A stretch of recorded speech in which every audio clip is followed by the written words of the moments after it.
السلام عليكم ورحمة الله وبركاته. النهاردة مع بعض في فيديو جديد، تطبيق جديد.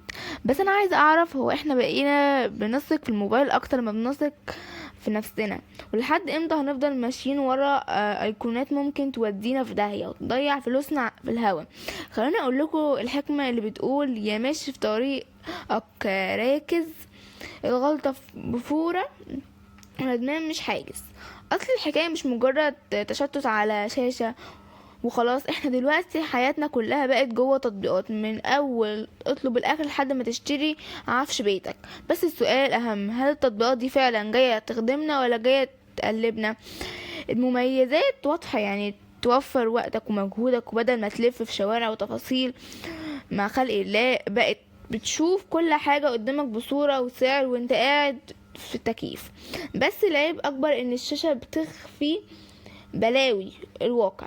يعني احيانا بيبقى صدمة ومصاريف خدمة بتطلع فجأة، بتبقى زي الخوازيق كده مستخبية بس في النص البيعة. وبالنسبة للتطبيق، هات جيبك، او لبيع الشراء السيارات، هو عامل نفسه منقذ، يا اللي هيخليك تبيع عربيتك بضغط زرار، او هتلاقي عربية لقطة من غير سمسار. والطريقة بتاعته سهلة: بتبدأ بتحميل التطبيق وترفع صورة عربيتك وتكتب مواصفاتها، او تدور على ماركت يعني عندهم. بس يخليني اقولك اراء المستخدمين على بلاي ستور منقسمة تماما. الناس بتقول انه مريح ومنظم جدا، والناس تانية بتصرخ من معاملة او الرسوم العالية اللي بيحسدوا انه مبلغ في مقارنة بالخدمة.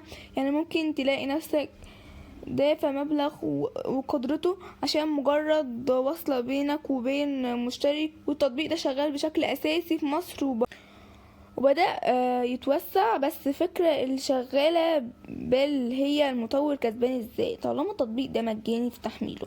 بس يا سيدي، مفيش حاجة ببلاش. المطور بيكسب من البيانات بتاعتك اللي هي بيعرف منها اهتماماتك، ومن اعلانات مستفادة، ومن خدمات المدفوعة اللي بتميز اعلاناتك عشان يظهر في الاول. يعني بيبيع لك الوهم انت هتخلص اسرع.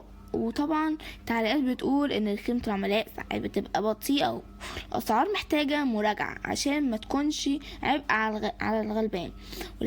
ولو انت قلقان زيي وعايز بدايل، عندك تطبيقات زي مثلا اوليكس، او هتلاقي، او دوبيزل، كل واحد فيه اللي فيه. بس نرجع بقى للسؤال اللي سألناه في اول الفيديو: احنا بنثق في الموبايل ليه؟ الإجابة ببساطة لان بقينا كسلانين وبندور على الاسهل ومش الاضمن.